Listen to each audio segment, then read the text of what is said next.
झांसी की रानी जीवन परिचय। महारानी लक्ष्मीबाई का जन्म एक महाराष्ट्रियन ब्राह्मण परिवार में सन 1828 में काशी में हुआ, जिसे अब वाराणसी के नाम से जाना जाता है। उनके पिता मोरोपंत तांबे बिठूर में न्यायालय में पेशवा थे और इसी कारण वे इस कार्य से प्रभावित थी और उन्हें अन्य लड़कियों की अपेक्षा अधिक स्वतंत्रता भी प्राप्त थी। उनकी शिक्षा दीक्षा में पाय के साथ साथ आत्मरक्षा, घुड़सवारी, निशानेबाजी और घेराबंदी का प्रशिक्षण भी शामिल था। उन्होंने अपनी सेना भी तैयार की थी। उनकी माता भागीरथी बाई एक गृहिणी थी। उनका नाम बचपन में मणिकर्णिका रखा गया और परिवार के सदस्य प्यार से उन्हें मनु कहकर पुकारते थे। जब वे 4 वर्ष की थी, तभी उनकी माता का देहांत हो गया और उनके पालन पोषण की संपूर्ण जवाबदारी उनके पिता पर आ गई। लक्ष्मीबाई की शादी, रानी लक्ष्मीबाई मैरिज, सन 1842 में उनका विवाह उत्तर भारत में स्थित झांसी राज्य के महाराज गंगाधर राव नेवलेकर के साथ हो गया। तब वे झांसी की रानी बनी। उस समय वे मात्र 14 वर्ष की थी। विवाह के पश्चात ही उन्हें लक्ष्मीबाई नाम मिला। उनका विवाह प्राचीन झांसी में स्थित गणेश मंदिर में हुआ था। सन 1851 में उन्होंने एक पुत्र को जन्म दिया, जिसका नाम दामोदर राव रखा गया, परंतु दुर्भाग्यवश वह मात्र 4 माह ही जीवित रह सका। ऐसा कहा जाता है कि महाराज गंगाधर राव नेवलेकर अपने पुत्र की मृत्यु से कभी उभर ही नहीं पाए और सन 1853 में महाराज बहुत बीमार पड़ गए। तब उन दोनों ने मिलकर अपने रिश्तेदार महाराज गंगाधर राव के भाई के पुत्र को गोद लेना निश्चित किया। इस प्रकार गोद लिए गए पुत्र के उत्तराधिकार पर ब्रिटिश सरकार कोई आपत्ति न ले, इसलिए ये कार्य ब्रिटिश अफसरों की उपस्थिति में पूर्ण किया गया।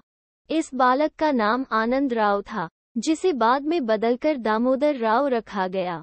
रानी लक्ष्मी का उत्तराधिकारी बनना 21 नवंबर सन 1853 में महाराज गंगाधर राव नेवलेकर की मृत्यु हो गई। उस समय रानी की आयु मात्र 18 वर्ष थी, परंतु रानी ने अपना धैर्य और साहस नहीं खोया और बालक दामोदर की आयु कम होने के कारण राज्य काज का उत्तरदायित्व महारानी लक्ष्मीबाई ने स्वयं पर ले लिया। उस समय लॉर्ड डलहौजी गवर्नर था। उस समय ये नियम था कि शासन पर उत्तराधिकार तभी होगा जब राजा का स्वयं का पुत्र हो। यदि पुत्र न हो तो उसका राज्य ईस्ट इंडिया कंपनी में मिल जाएगा और राज्य परिवार को अपने खर्चों हेतु पेंशन दी जाएगी। उसने महाराज की मृत्यु का फायदा उठाने की कोशिश की। वह झांसी को ब्रिटिश राज्य में मिलाना चाहता था। उसका कहना था कि महाराज गंगाधर राव नेवलेकर और महारानी लक्ष्मीबाई की अपनी कोई संतान नहीं है और उसने इस प्रकार गोद लिए गए पुत्र को राज्य का उत्तराधिकारी मानने से इनकार कर दिया। तब महारानी लक्ष्मीबाई ने लंदन में ब्रिटिश सरकार के खिलाफ मुकदमा दायर किया, पर वहां उनका मुकदमा खारिज कर दिया गया। साथ ही यह आदेश भी दिया गया कि महारानी झांसी के किले को खाली कर दे और स्वयं रानी महल में जाकर रहें। इसके लिए उन्हें ₹60,000 की पेंशन दी जाएगी। परंतु रानी लक्ष्मीबाई अपनी झांसी को न देने के फैसले पर अडिग थी। वे अपनी झांसी को सुरक्षित करना चाहती थी, जिसके लिए उन्होंने सेना संगठन प्रारंभ किया। संघर्ष की शुरुआत। मेरी झांसी नहीं दूंगी। 7 मार्च 1854 को ब्रिटिश सरकार ने एक सरकारी गजट जारी किया, जिसके अनुसार झांसी को ब्रिटिश साम्राज्य में मिलने का आदेश दिया गया था।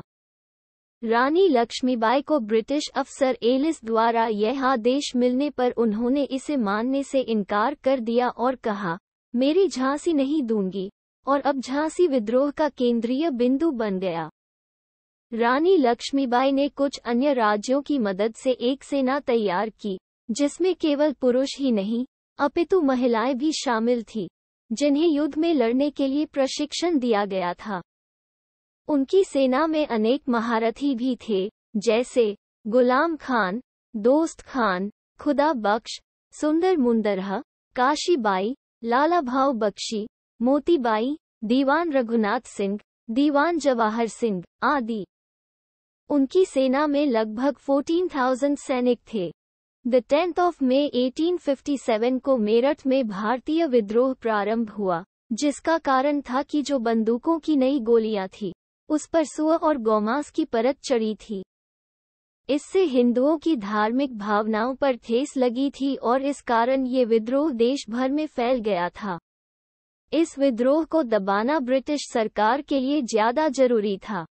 अतः उन्होंने झांसी को फिलहाल रानी लक्ष्मीबाई के अधीन छोड़ने का निर्णय लिया।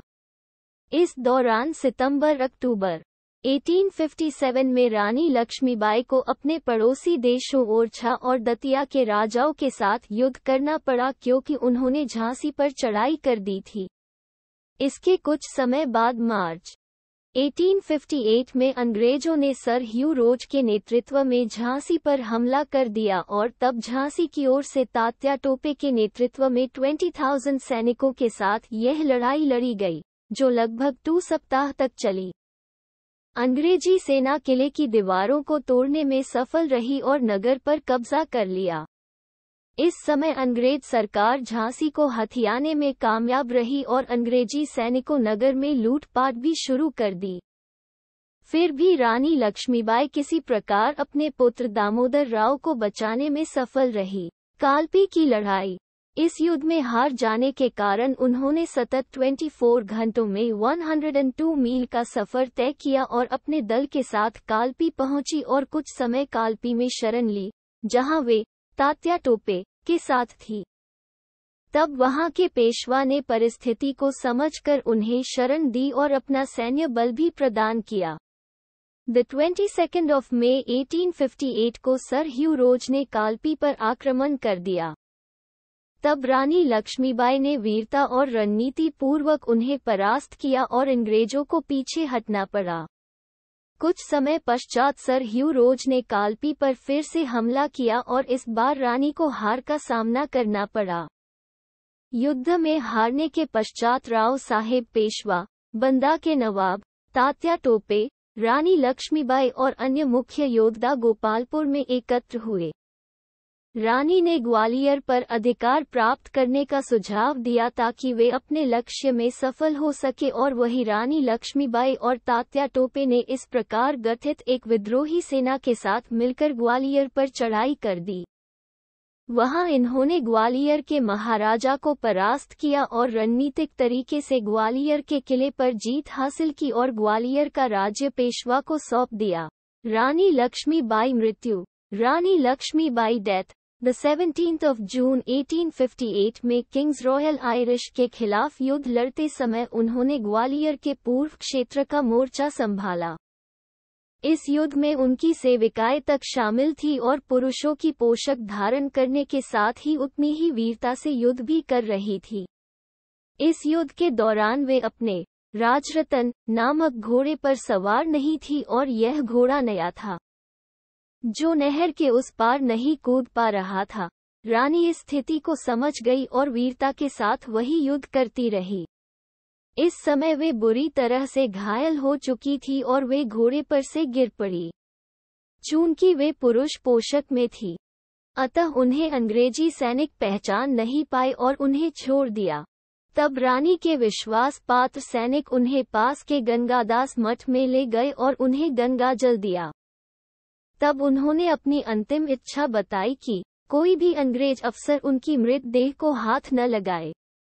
इस प्रकार कोटा की सराय के पास ग्वालियर के फूलबाग क्षेत्र में उन्हें वीरगति प्राप्त हुई, अर्थात वे मृत्यु को प्राप्त हुई। ब्रिटिश सरकार ने 3 दिन बाद ग्वालियर को हथिया लिया।